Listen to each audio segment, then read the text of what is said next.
اچھا ایک چیز اور آپ کو بتائیں، عیادت کے لیے جاؤ تو پلتی مار کر وہاں جم کے بیٹھ نہ جاؤ۔ عیادت کی سنت یہ ہے، پہلی بات تو عیادت کی بات آئی تو مجھے بڑی پیاری بات یاد آئی۔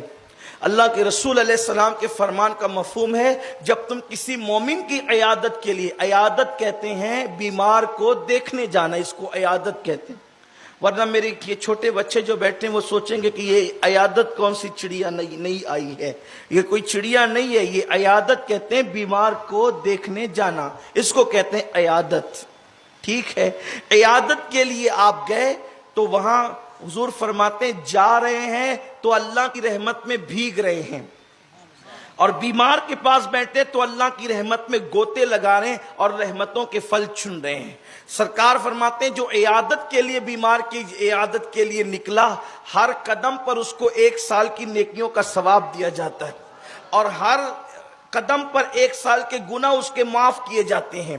اور وہ جو دعا کرتا اللہ اس کی دعا کو قبول کیا جاتا، اللہ اس کی دعا کو قبول فرماتا ہے۔ یہ عیادت کا اجر ہے، ثواب ہے۔ ایک ایک نیکی کو ترسیں گے قیامت کے دن، یہاں نیکیاں ہول سیل میں مل رہی ہے، کوئی لینے کے لیے تیار نہیں،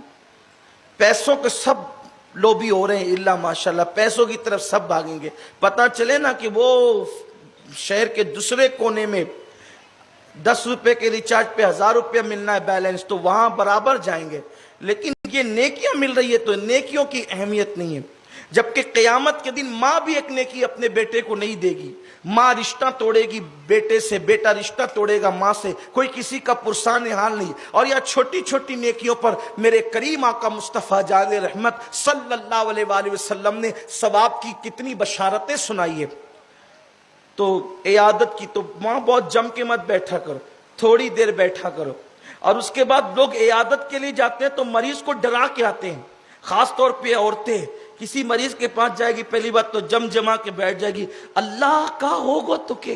اور اس کی ہنسنے کی بات نہیں ہے، ارے یہ مرض میں تو لوگ مر جاتے ہیں۔ اب وہ بیچاری جو آدھی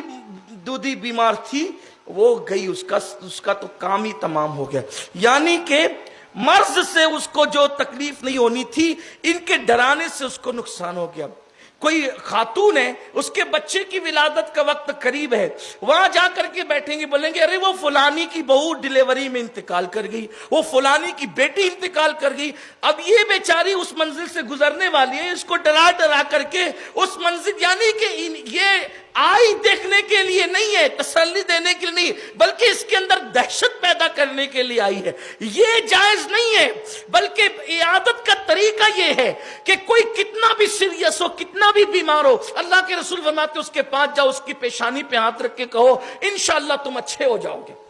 یہ کوئی بڑا مرض نہیں ہے، کوئی تکلیف کی بات نہیں ہے، یہ تم اچھے ہو جاؤ گے، تمہاری بیماری دور ہو جائے گی، اللہ تمہیں جلدی سے شفا دے گا۔ حضور فرماتے ہیں کہ کم سے کم اس بیمار کا دل تو بڑا ہو جائے گا، اور تمہاری حوصلہ افزائی سے اس کو خوشی تو ہو جائے گی۔ البتہ یہ تمہارے تسلی آمیز جملے اس کی تقدیر کو ٹال نہیں سکتے، مگر کم از کم جو ہے اتنی دیر کے لیے اس کو خوشی تو مل جائے گی۔ اس لیے یاد رکھو، بیمار کے پاس جاؤ تو اس کو تسلی دے کے آؤ، اس کو ڈرا کے مت آؤ، اس کو پریشان کر کے مت آؤ، بلکہ اس کو تسلیاں دے کر کے آؤ، اس کو ہمت دے کر آؤ، حوصلہ دے کر آؤ۔ پھر اس سے پوچھو اگر آپ کو کچھ یاد آتا ہو، یعنی کوئی کھانے کی خواہش ہو تو بتاؤ، تاکہ ہم تمہارے لیے کچھ کھلانے کا انتظام کریں، اور ڈاکٹر نے اس کو اگر وہ چیز پرہیز کے طور پہ نہ بتائی ہو تو اس کو کھلایا جائے بیٹھ کر کے، اس میں بڑا ثواب ہے، مغفرت کی بشارت ہے۔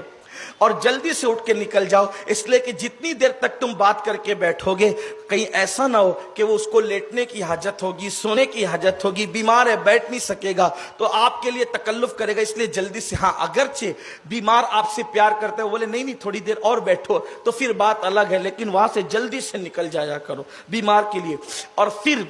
چونکہ یہ ہے عیادت، تو عیادت عید عود، یعنی کہ اس کو بیمار کے دیکھنے کو عیادت اس لیے کہتے ہیں کہ پلٹ پلٹ کر جاؤ، یعنی بار بار۔ عید کو عید اس لیے کہتے ہیں کہ وہ پلٹ پلٹ کر آتی ہے، عود کرنا اس لیے کہتے ہیں کہ وہ پلٹ کر گیا، بخار عود کر آیا تو یعنی کہ پلٹ کر آیا۔ تو اسی طرح سے عیادت ہے، یعنی بار بار جاؤ رشتہ داروں کو، پڑوسیوں کو دیکھنے کے لیے، اگر وہ تنگ نہ آتے ہوں آپ سے تو اس کی عیادت کے لیے جاؤ، انتقال ہو جائے تو جنازے میں جاؤ، اس کو ضرورت ہے قرضے کی، پریشان ہے تو قرضہ دو، پڑوسی کو قرضہ دے دیا کرو۔ جب تک ہم ایک دوسرے کو قرض دیتے تھے، پڑوسی کو خاص طور پہ، تو سود سے لوگوں کو پیسے لینے کی نوبت نہیں آتی تھی۔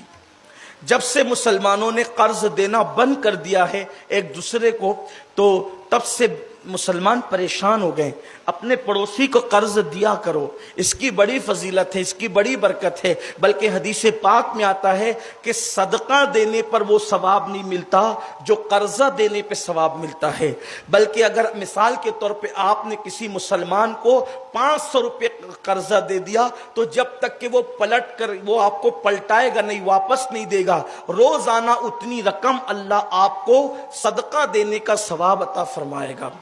اس لیے ایک دوسرے کو قرضہ دیا کرو، قرض دینے کی عادت ڈالو، اس کی بڑی برکتیں، اور خاص طور پہ پڑوسی کو قرض دیا کرو۔